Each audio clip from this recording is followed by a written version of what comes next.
Welcome to this episode of the Clinical Podcast Series brought to you by the American Academy of Optometry Foundation.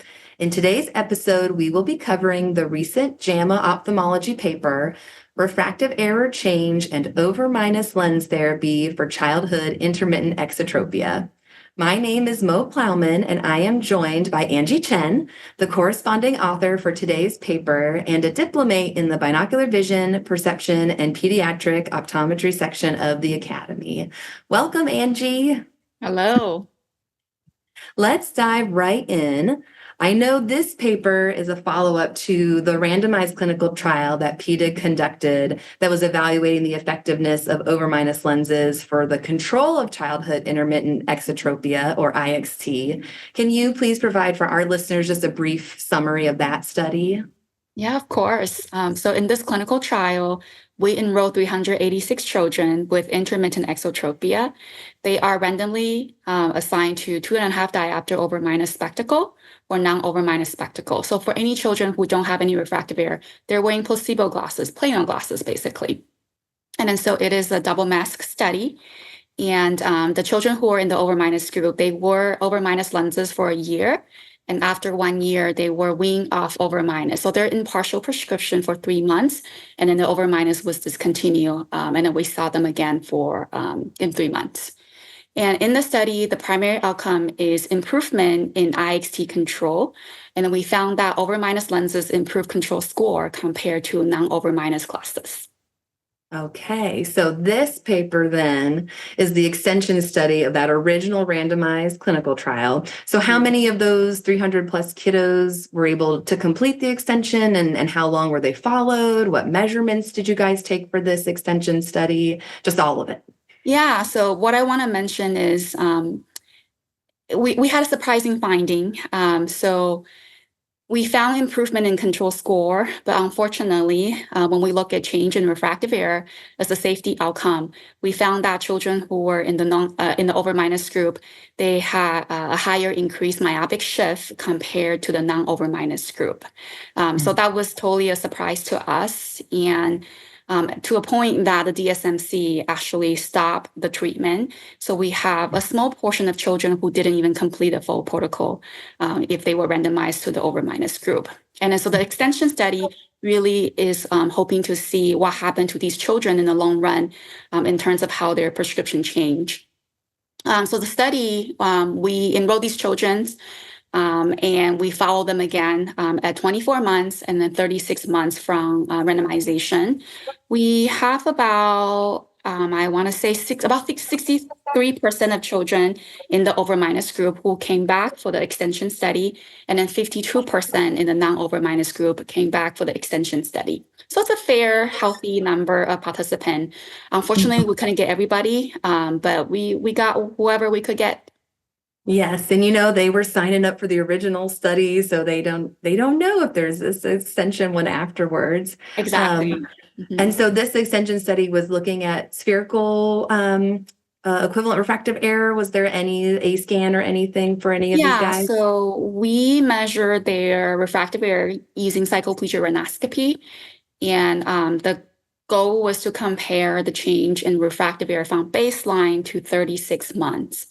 We also did some biometry measures. So we look at axial length. Obviously, that's the most important one. Corneal curvature, anterior chamber depth. At the 24 months and 36 months, I will point out, unfortunately, we didn't have any biometry data at baseline. And so we couldn't really measure, change in biometry measures from baseline to 12 months or 36 months. Which makes sense. It wasn't set up to be a myopia study in the beginning. So I guess, we're all curious to know what happened at the end of 3 years. Did that myopic shift difference maintain in the two groups? Yeah. I also want to say that the IXT treatment is at investigator discretion, right? So some of these patients, they could continue using Overminus versus they stopped using Overminus. Then we also have patients who went on and got vision therapy with surgery. But the treatment that each group received was fairly balanced after 18 months. So what we found in terms of mean change in refractive error from baseline to 36 months was still greater in the Overminus group compared to the non-Overminus group. But the interesting part was when we look at refractive error change from 12 months to 36 months. So 12 months is when we start weaning and discontinuing Overminus.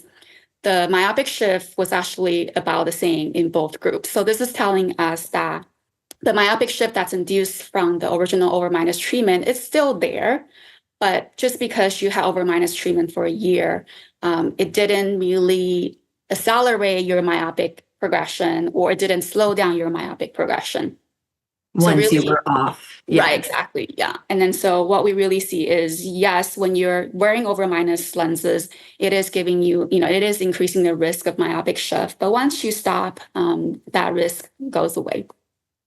So I'm curious then, have these results changed the way you practice both the original paper and this extension study? And what would be like the best counseling for our listeners to share with their patients and parents? Yeah, definitely. One thing I forgot to mention from the original paper was we actually did a sub-analysis looking at how refractive error changed depending on their baseline refractive error. And what we found was in the children who are already myopic, they had really fast increase in myopia progression, especially if they're wearing Overminus lenses. So really the group that Overminus lenses impacting the most is those kids who are already myopic. And I think all the information together, it really changed how I practice. I love using Overminus, especially in those young children who I don't want to refer for surgery, or I'm not ready to do vision therapy. It just gives me a tool for me to kind of hold their control for a period of time until they're older for me to do another treatment. But I had to be careful with this increased myopic shift. And so when I go over the treatment options with the parents, when I'm mentioning Overminus lenses, I have to tell them that it can increase your child's myopia, or if your child's not myopic right now, it may make them to become myopic sooner. And so if I have a child who's already myopic, I don't even really consider Overminus lenses anymore. If they're low hyper or emmetrope, I would still mention it. But if the child has, both parents who are myopic, they are already at higher risk of becoming myopic. And so I think it is really a conversation between me and the parents to kind of decide what's more critical for the family, right? You got some family who probably are like, I don't care about myopia. I really care more about the eye turn, versus other family. They care, about whether their child have to wear glasses down the road or not. And so I leave it more as a treatment option and go over the pros and cons, and then let the family decide. Well, I think that's great. Thank you for sharing your wisdom and summarizing this paper wonderfully. And we hope to have you on again sometime soon. Thank you for having me.